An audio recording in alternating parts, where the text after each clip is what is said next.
It's easy to cut Acacia Butcher Block panels if you follow these simple directions.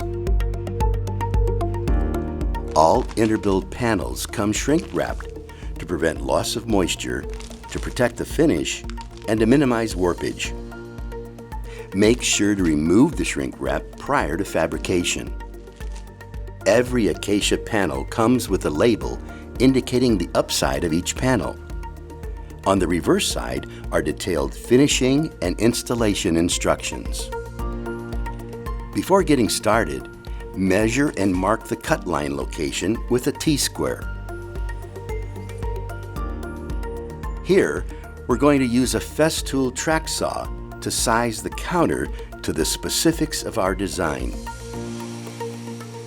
It's important that we have a clean and chip-free cut for mating the surfaces.